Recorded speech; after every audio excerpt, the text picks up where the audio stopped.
Y hasta esa noche fue en la que de verdad entendí cosas tan importantes que me da gusto poder ahora compartírselos a ustedes y a todas las demás personas que van a Fuck Up Nights en el mundo, como que las finanzas de verdad hacen toda la diferencia.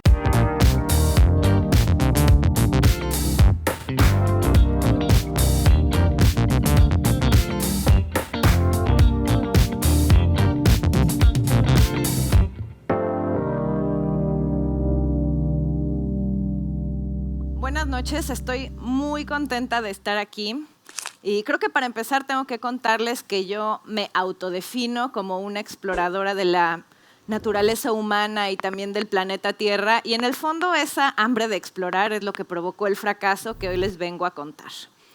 Y podemos poner la primera imagen.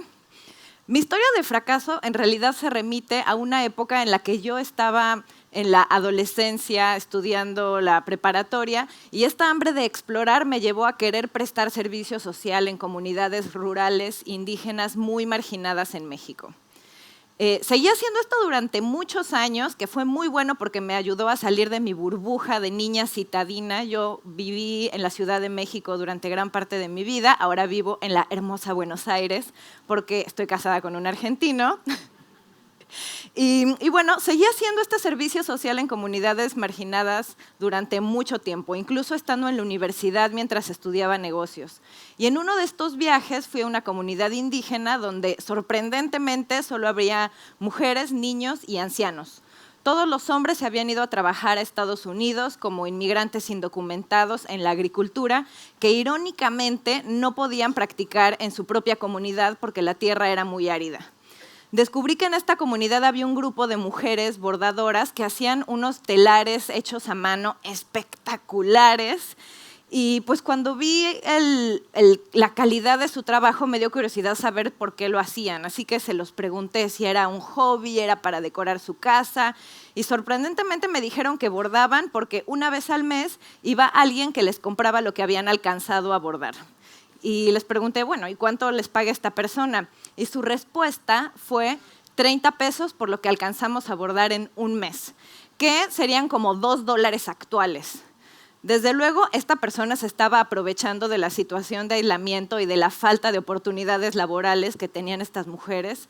Así que, bueno, yo era una adolescente, bueno, ya más una universitaria, una joven adulta, muy optimista, estudiando negocios. Regresé a la ciudad y la verdad, como decimos en México, se me hizo fácil. Se me hizo fácil que iba a poner una empresa para ayudar a estas mujeres, e hice todo como me enseñaron en la escuela de negocios de hace más de 10 años. En esa época no se hablaba de prototipado rápido, de Lean Startup o de productos mínimos viables, nada de eso. Hace más de 10 años lo que te enseñaban era hacer tu plan financiero, tu plan de marketing, tu plan de negocios, y luego te lanzabas al vacío a ejecutar. Y eso fue lo que hicimos. Nos constituimos, me asocié con mis amigos de la universidad, nos constituimos como empresa, conseguimos inversión, capacitamos a las artesanas, empezamos a vender, pero la verdad muy pronto nos dimos cuenta de lo novatos que éramos. Para empezar, el primer lote de productos artesanales que llevamos a vender a las tiendas nos confrontó con la realidad de que no conocíamos ese mercado, no sabíamos negociar, y además las bolsas olían a humo, porque las mujeres, como no tenían estufas modernas, ni electricidad, ni nada que se le pareciera, para cocinar y para calentar su casa hacían fogatas adentro de la vivienda. Y obviamente esto, además de dañar sus pulmones y los de sus hijos, hacía que todo lo que bordaran terminara oliendo a humo. Nadie nos quiso comprar esas bolsas, prácticamente el primer lote se perdió, y tuvimos que incluir en la capacitación todo un tema de no bordar adentro de la casa, sobre todo no si estaba prendida la fogatita de cocinar. Y luego vinieron otros retos. También nos dimos cuenta de que no sabíamos cómo vender artesanías. Para empezar, nunca logramos venderlas al precio que soñamos. Y además de eso, en realidad las tiendas de artesanías no nos compraban el producto, sino que lo tomaban a consignación. Se los dejábamos y un mes después volvíamos y nos daban el dinero de lo que se había vendido, y los productos que no se habían vendido, básicamente los teníamos que tomar de vuelta. Entonces, ¿qué pasó? Que nos volvimos en expertos de ganar concursos.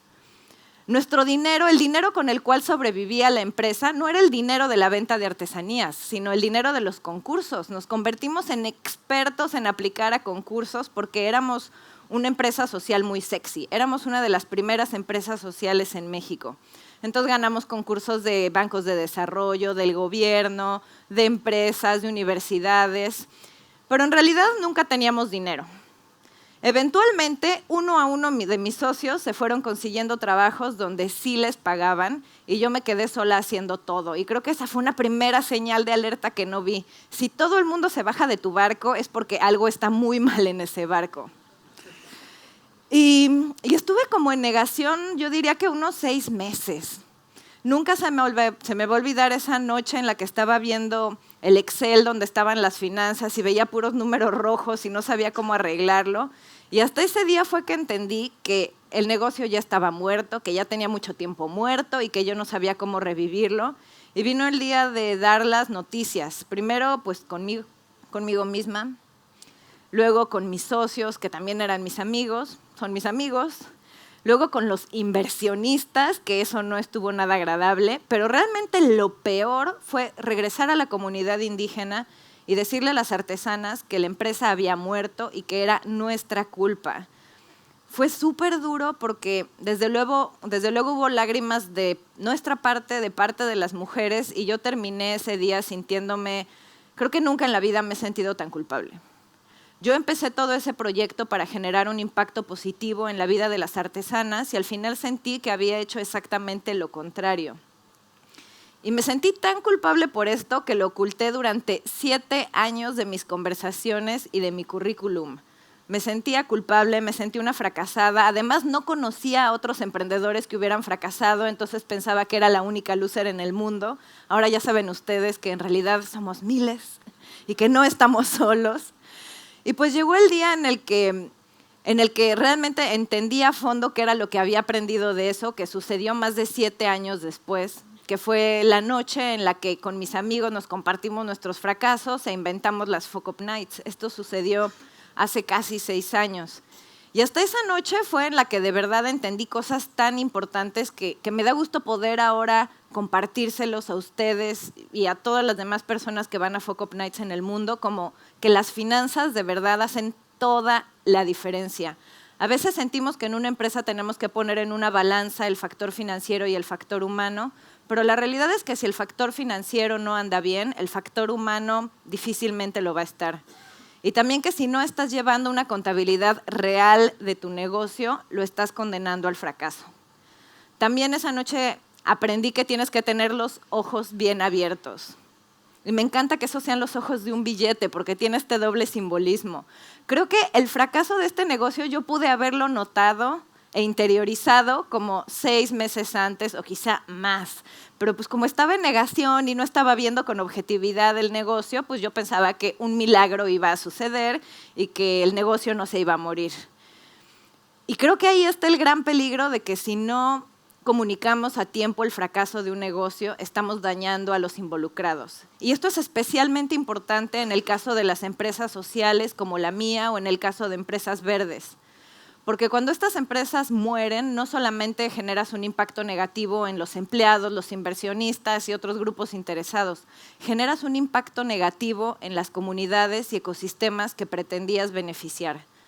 Entonces, por eso quiero dejarlos con esta idea de que se vale cambiar el mundo y está bien querer cambiar el mundo, pero especialmente si uno quiere hacer eso, es importante aprender a fracasar bien. Gracias.